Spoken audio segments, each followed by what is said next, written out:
Brideheart is about a secret agent named Sam that's going on her toughest mission yet to create a lavish wedding for her best friend that's getting married, that goes about when hostages are taken in for these criminals that are trying to steal the money. That is all going about in this rambunctious, violent mission.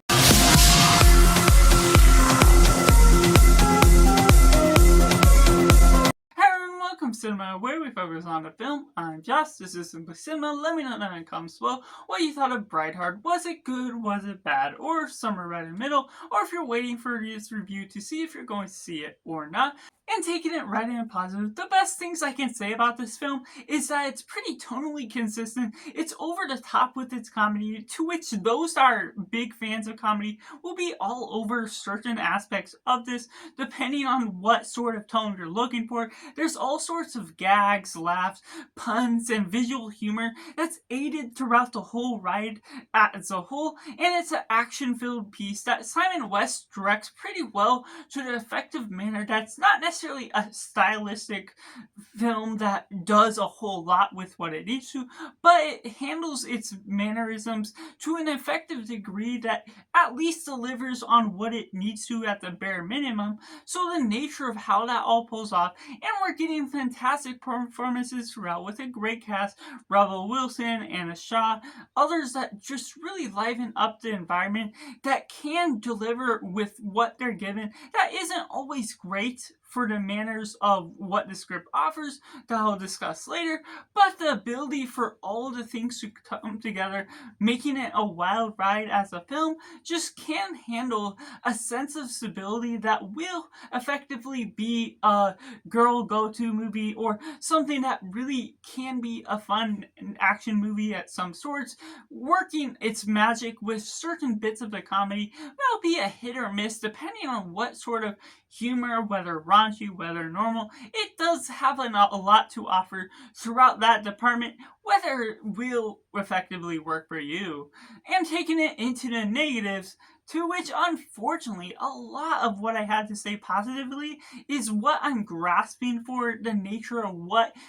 positives I can take out of this film, because ultimately I'm not the biggest fan of comedies. Now, I do enjoy quite a few of the older ones and a few newer ones here and there, but the nature of what this film pulls off is just not too fun, not too thrilling. Most of the jokes are a miss for me, the way they're going and trying to keep going on, and I was proven right about it being pretty tonally consistent, but when the tone is relatively bad, doesn't feel like it has the natural dialogue, doesn't focus in on a particular character build and create a character arc with realistic expectations, all of the writing of the script feels relatively unnatural, artificial in the way they're creating this wedding, doing all these stunts, and creating some unlikable elements to even our main character,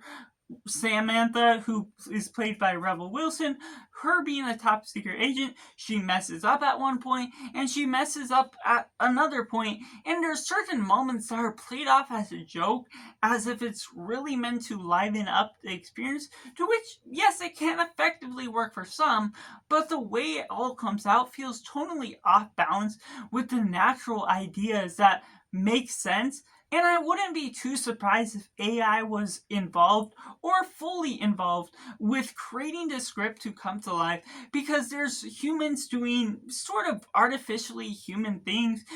interacting in odd sort of ways. There's ways where you can figure out tones that these humans can behave differently in order for the story to come out in a different manner, but ultimately there's certain aspects of that, there's certain points of the dialogue where the protagonist mentioned specifically bad guys are winning, doing all these sorts of things. So it's very generalized language that really feels weird and off-putting to the way you're going about with the script, which ultimately accumulates to be an uncomfortable experience throughout. Some moments having some cringe ways of going about with its dialogue, some of the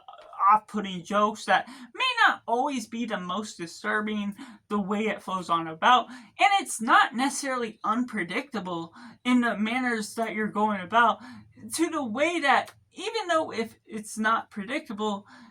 it still has the handle on not being relatively exciting, not being anything new or fresh to the genre of the game of comedy or action, which it may not necessarily always have to be fresh or new, but at the same time, all of its jokes are cluttered with something that feels fake as a whole, as a product that doesn't necessarily have a soul that livens up the experience, makes it any fun. And while you're getting all of these fun performances in one sense, the performances themselves are translating an already horrible script that I ultimately cannot get behind, cannot really back it up with something that, if you are a fan of what comes out of this film, that's good for you. And I'm really glad you can enjoy that this film may be a lot more for you. But as my subjective experience following along with this feels like an objectively off-putting film by the way you're going about with all of these different interactions, these bad guys coming in at a certain point. There you get flooded with new information at different parts of the film where it just feels like you're just supposed to accept it for what it is, feeling so random with where it takes the direction of the story. These bad guys are just wanting to get rich, feeling relatively and very simplistically generic, which goes on and coincides with sort of the plot of Die Hard, the actual Bruce Willis movie, that of course has its own merits that makes that an excellent film. But within the place of this, it just feels all over the place. The plot armor is heavily evident within Rebel Wilson's character, within all of the protagonists, and they agree to fight or they agree to not fight in a way that has these weird upsetting moments within the timing of certain things, of when they're meant to attack, of how the bad guys get killed, of how things all turn out to be, making it simplistic, not necessarily having the stakes that makes it feel suspenseful to if some characters aren't going to make it out of the film, which all leads it on to certain relationship problems within making sense of the chemistry between the characters, which the writing does not benefit how they come together as a whole, how they feel like you should care about the characters at all. Which is what I ultimately came out of this film feeling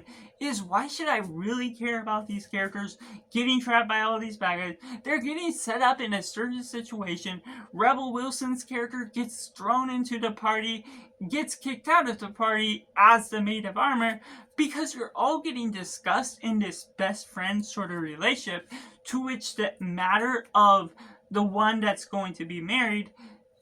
is distant from her best friend for over 20 years, which in real life that already should negotiate the idea that they're not best friends, they hardly know anything about each other, and yet that still resolves itself to